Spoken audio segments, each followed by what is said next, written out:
كده فتح كلام. طول ما انا صايم ما حدش بيتكلم معايا خالص ولا يفكر اصلا، يعني ولا يفكر يتعامل معايا. ليه؟ لان انا اصلا عصبي وخلقي ضيق. فانا صايم ما عنديش اساسا خلق. خلاص لو اتزنقت قوي وازمت فشخ يعني وهتموت وتكلمني، ما يبقاش قبل الفطار. اوعى اوعى تفكر تعملها وتكلمنا بالفطار. انا اصلا بكون نايم، لو صدفت ولقيتني اونلاين وصاحي فبكون بستجمع ذهني وكل حواسي عشان انام. انا بس نفسي افهم حاجه، لان المصريين دول غراب قوي. ايه علاقه رمضان كريم وكل سنه وانت طيب بان انت نفسك تشيل عيل وتشوفني رمضان اللي جاي مع مراتي؟ يعني ما انا لو عايز اتجوز انا هعمل كده، هتجوز. ايه المشكله؟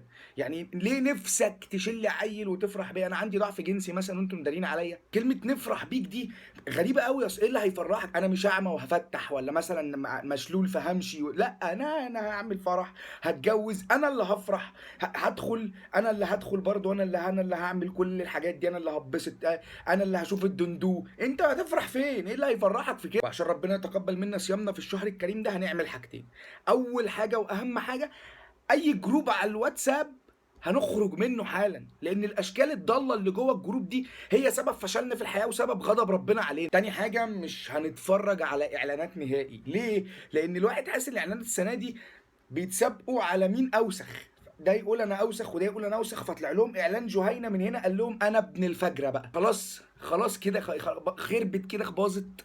بقينا نتكلم على الدندو عادي كده ونقول الدندو هو صباع، بنتكلم عليه على انه صباع. خلاص باظت. انا اصلا ولا كنت شفت الاعلان ولا اعرف ايه الدندو ده اصلا. انا بالصدفه واحد صاحبي سايب صاحبته بقالهم سنه سايبين بعض، فبقول له يا ابني سنه وكل ده ما نسيتهاش، دي صاحبته بتاع. فقال لي انا مش عارف انسى الدندو. فانا بعد ما فهمت واستفسرت ايه الدندو ده، انا قلت له ولا عمرك هتنسى الدندو.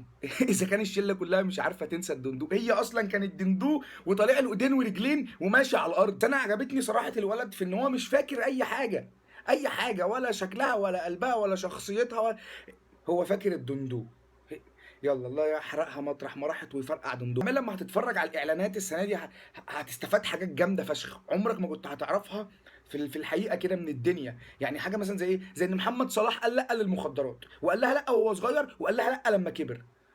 طب ما طبيعي ان محمد صلاح يقول لها لا، يعني ما هو ما يقولهاش لا، انا اللي هقول لها. مثلا بالنسبه لاعلانات سيناكولا، انا اقسم بالله عمري ما شفت حد بيشربها. عمري ما قعدت في قهوه مثلا وقلت له بيبسي جاب لي سيناكولا. عمري ما شفتها بتتباع في سوبر ماركت. ما حدش بيطيقها. فنخف على بعض شويه عشان احنا بنبقى صايمين، عيب ما بنعملش في بعض كده. بالنسبه للميجا الجديده ابو كراميل، اقسم بالله انتوا لو نزلتوا الاعلان بعد الفطار وعهد الله ما هتخسروا حاجه. اقسم بالله اللي هتكسبوه هنا هو اللي تكسبوه هنا. ده الناس قبل الفطار بتبقى نايمه. ايه لما تقولوا حان الان موعد اذان المغرب يبقى حان الان موعد اذان المغرب. الحاجة اللي تيجي بعد الجملة دي على طول الأذان. إنما مش عارفة مين بيتمنى لكم صوما مقبولا وإفطارا شهيا، وشركة مش عارفة مين بتهنئ بحلول شهر رمضان المبارك، ومزفت الطين بتمثيلك على فخادك. ايه يا عم الذل ده؟ في ايه؟ انا اصلا ببقى واقف من العصر ماسك كوبايه الميه مستني اسمع الله اكبر. فعلى طول ننجز عشان يعني ما تكفروناش يا جدعان. شغل النقود ده بقى تعمله في فرح امك، تعمله بعد الاذان. يعني احنا بنبقى صايمين مش مهتمين خالص نعرف الحاجات دي برعايه مين، ولا مين بيتمنى لنا حاجات. بيتمنى يسيبنا ناكل بقى، يسيبنا.